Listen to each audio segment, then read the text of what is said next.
We're live.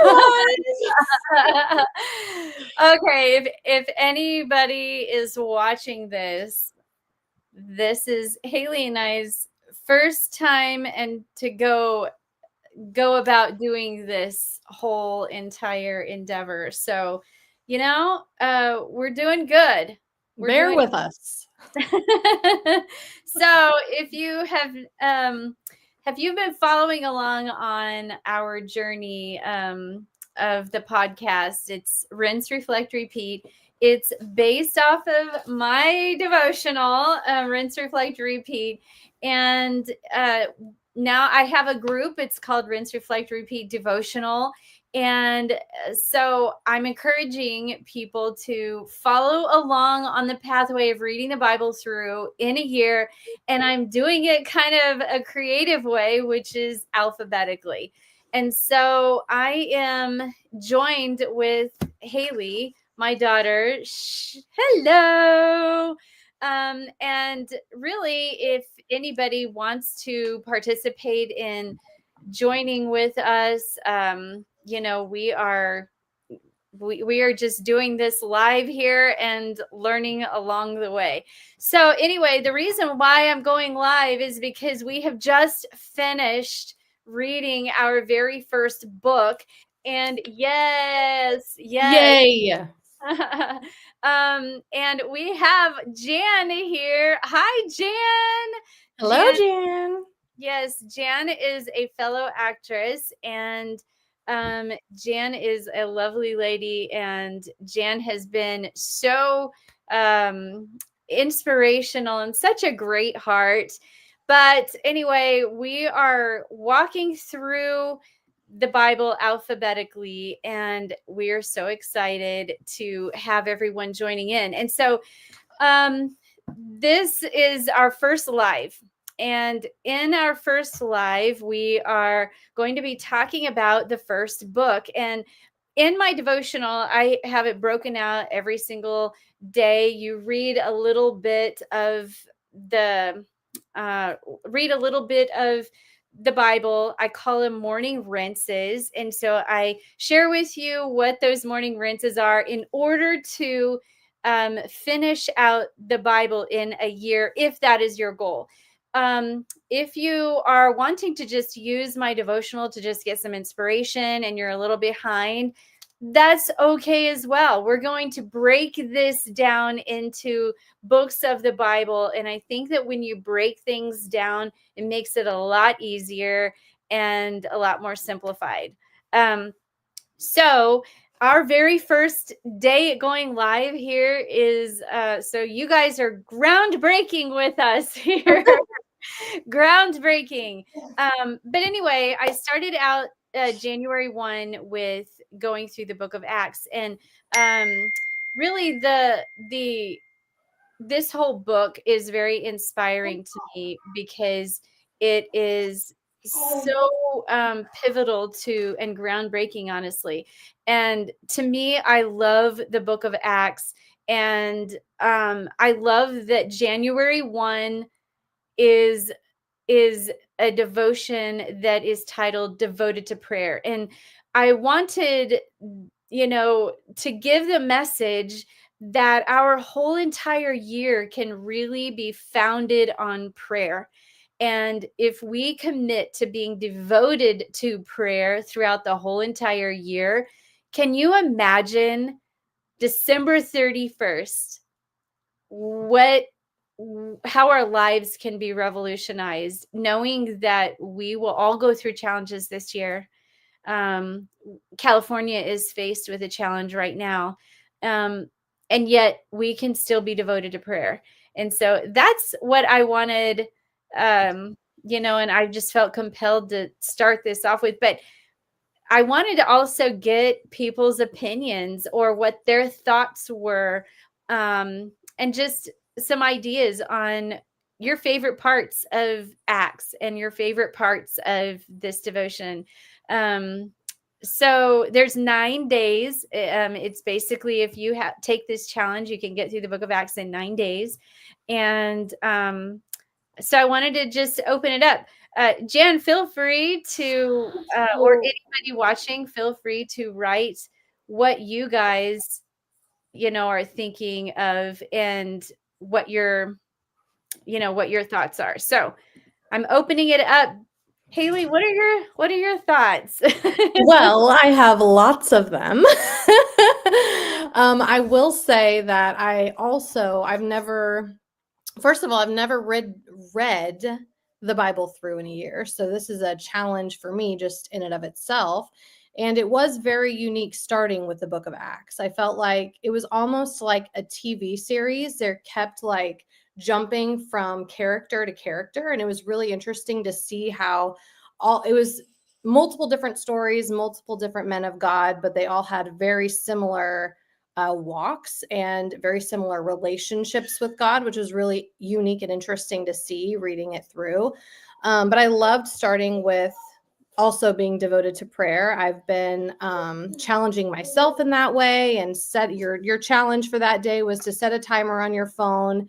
And I've been doing that and holding myself accountable, which has been really great. And my husband and I are walking through this together, which honestly, we have never had a relationship founded on prayer. And so for us to be able to embark on this together and doing it daily together, and it's been an integral part of our mornings now, has been huge for our marriage, for our relationship, for our communication, and just devoting our relationship and kind of resetting ourselves in 2025 to prayer and faith. And so it's been really impactful just on a personal level. And so I've really been enjoying it. That is so cool. Yay! That is so cool. I love that not only Sorry, child. Sorry, hello, baby. Hi. Hello. One of my grandbabies. She makes her appearance. Yeah, that is so, that makes my heart so cool. And just feel so warm inside to know that you are walking through this for the first time, reading the Bible through in a year, and you're doing that with your husband as well. So that's really cool. Yeah, Jan made a comment. She goes to prayer meetings at her church every week, and prayerlessness is one of my biggest faults. I think I need a daily encouragement to pray and dig in the word. Yes. So that was one of those challenges that I had. And that challenge was to put a reminder on your phone and remind yourself to pray every single day, whether that's, as soon as you get up in the morning, or whether that's, just at lunchtime, or, just having those conversations with God every single day. And I'm loving this, the fact that this is helping people. And Jan, I got your comment of this devotional and the daily podcast will help you with this. Staying steadfast and so committed is such a great thing. Hi, Stacy. Stacy is such a sweet friend. And I'm so glad Stacy said that she's been challenged to pray more as well. So I'm loving that this devotional is encouraging people to really have those conversations with God. One of my favorite devotions in the book of Acts, it has to do with the day where it was January 6th. And I loved that part where it's talking about Paul and Silas. I don't know if you remember that, where Paul and Silas are in this prison and they have just been captured because Paul was actually, he delivered this lady who was kind of like a median. She was a median where she was providing income to these business owners, and these business owners found out that now that she was delivered, she doesn't bring any income in. And so they got upset And basically they beat, or they got Paul and Silas arrested and put him into prison. And when they put him into prison, they didn't just put him into the inner prison cell. They put him in, or they didn't put him into just a regular entry jail cell. They put him into the inner jail cell. And that inner jail cell, I can't say that very fast. It's a tongue twister. The inner jail cell was basically it was like a maximum security prison. And so they were shackled, they had their clothes ripped off of them, they were completely in pain, probably bleeding and the whole bit.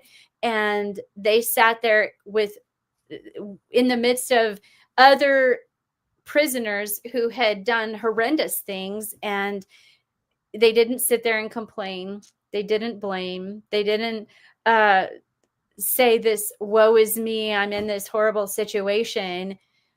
They started singing and praising. And it's such a great way of looking at, we look at the Bible and we wonder, well, okay, all these people were so fantastic and great, and they did all these magnificent things, but yet they were really no different than us. They're just normal people who are no different than us. And they could do nothing more than use their voice. And they use their voice, instead of complaining, they use their voice to praise. So all they did was praise. And then their shackles became undone. And it didn't free them only, it freed all the prisoners around them. And so I love the fact that we are encouraged to praise, because when we praise, it not only frees us, but it frees those people who are hearing us. So I love that. Yeah. Stacy wrote a comment, January 2nd, 4th, and 6th have convicted me to not only have a better attitude, but actively give praise about what is for me and a very challenging part of serving my family, meal planning and cooking. First of all, you are not alone, Stacy. You are not alone. There are many of us who prefer not to have to cook. So that is a tough one. But yes, me too. That was a huge one for me. And also understanding that the mundane things, that changing diapers and doing the laundry and, washing the bedding and all the mundane things that we're doing for our families, we're also doing for God. He blessed us with these families. So not only are we doing them for our kids and our husbands and ourselves, but we're doing them for God. And to be, for me, it's like, I'm blessed that I have a family, and I'm blessed that I have a house to clean and clothes to wear and food to cook, because, there's so many people who go without and don't have that right now. So it's convicted me to be grateful for what I have, even in those small mundane tasks that I don't want to do. Well, it's interesting with that scenario. The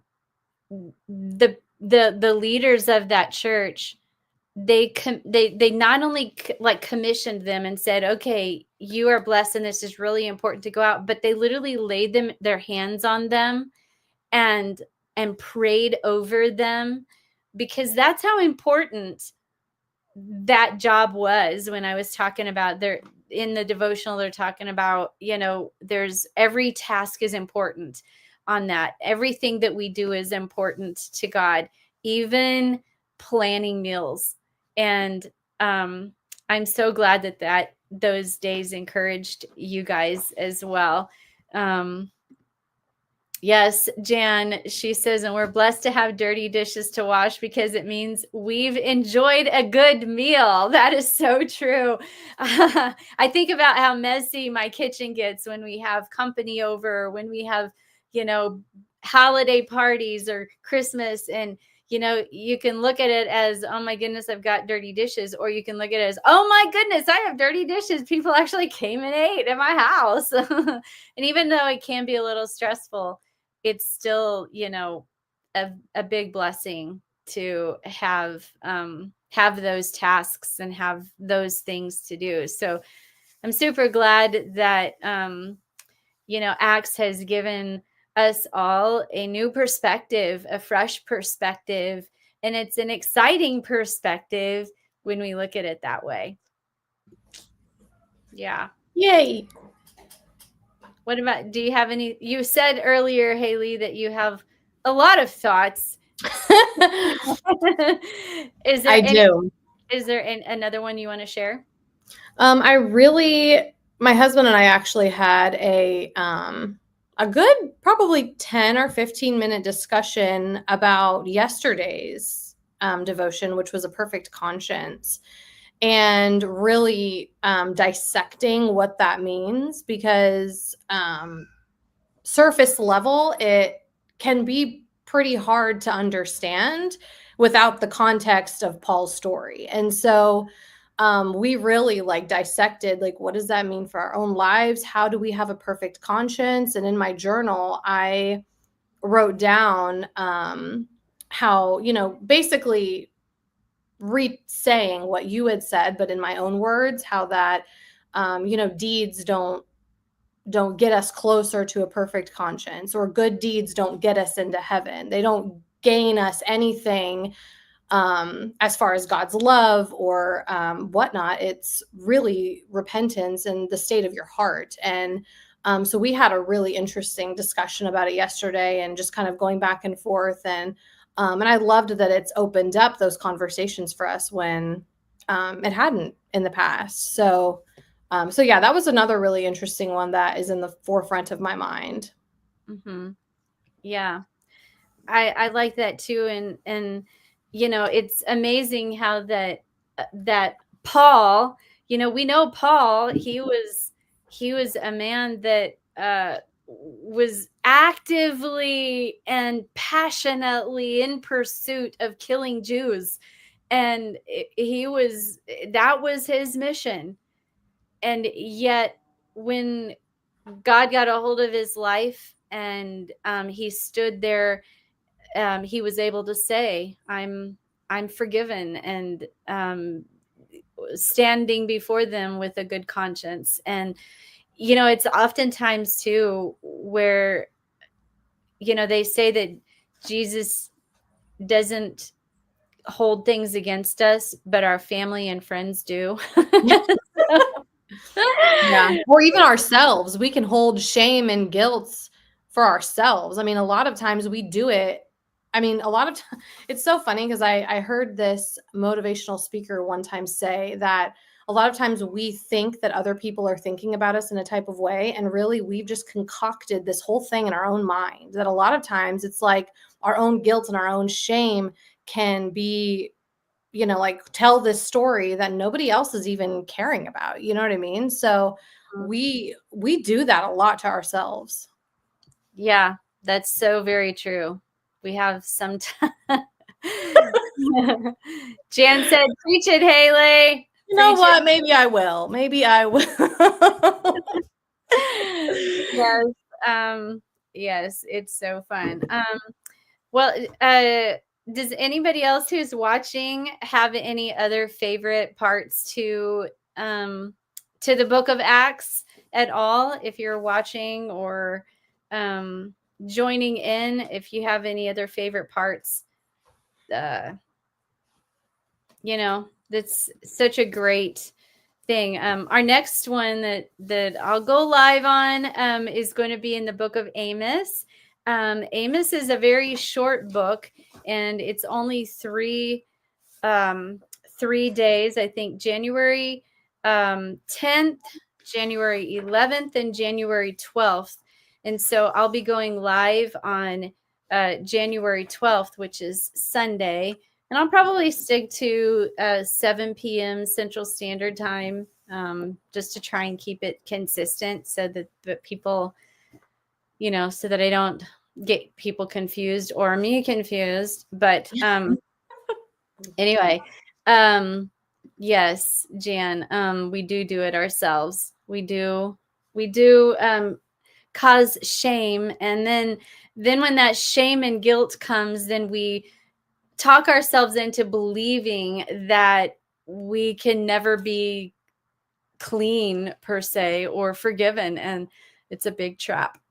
It's a very big trap. So I'm grateful for even somebody like Paul, who, was a known murderer and a known person who was out to get the Jews. He was able to say that. And so gives us the freedom to walk in that way as well. So, and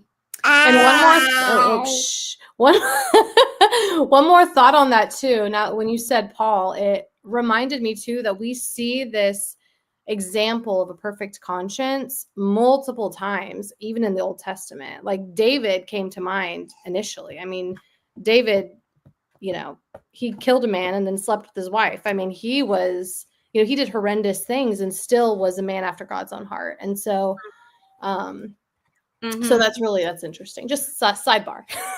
Well, yeah, and you'll see. Okay, yeah. You'll see in the Chronicles, when we are going through the Chronicles, that that it says over and over again, like, this king was right in the sight of God, just like his father David. And when they say his father David, I mean, that's the lineage, not his actual father, but his lineage of that. And so David is referenced a lot throughout the Chronicles because of his influence and the line of David where Jesus came from. So yeah, you're right. I mean, so many examples of that. So yeah, we'll talk about that in the Book of Chronicles when that comes. That's coming soon. Yeah. Well, I don't necessarily want this to be super long because I know that we have lots of stuff to do, but I definitely want to reach out to people and make sure that I connect with those people who are reading my book. And if you have not ordered your book, or if you've not started on the podcast, be sure and watch the podcast. Yeah, so let's see. So we can plan ahead on when these live streams will happen by just looking at when the last day of each reading of the chapter. Yes, for the most part, that will be the case. So planning ahead on that. The Book of Chronicles, if you look at the ending of First Chronicles, so the ending of First Chronicles is an exception. It starts, Second Chronicles starts January the 20th. And I believe I'm going to be going live on the 19th instead of the 20th, because the 20th is a Monday and I have a class on that Monday night. So I'm going to be going live on the day before January 19th, which is technically the close to the end of Second Chronicles. But yes, planning ahead, it's always going to be that day of the last day of every single book. So there could be weeks where I might go live a couple of times that week, and then there could be a little bit of a break, depending on how things are going. So hopefully that helps. But anyway, I think that is all, unless you have any more thoughts or any comments about the Book of Acts and your journey. Haley, do you have anything? Nope, I'm excited to get into Amos. Amos, yes, Amos. I don't think I've ever read it, so I'm excited to read it. Really? You've never read Amos? I don't think so. Okay. Yeah, it's a fun little book.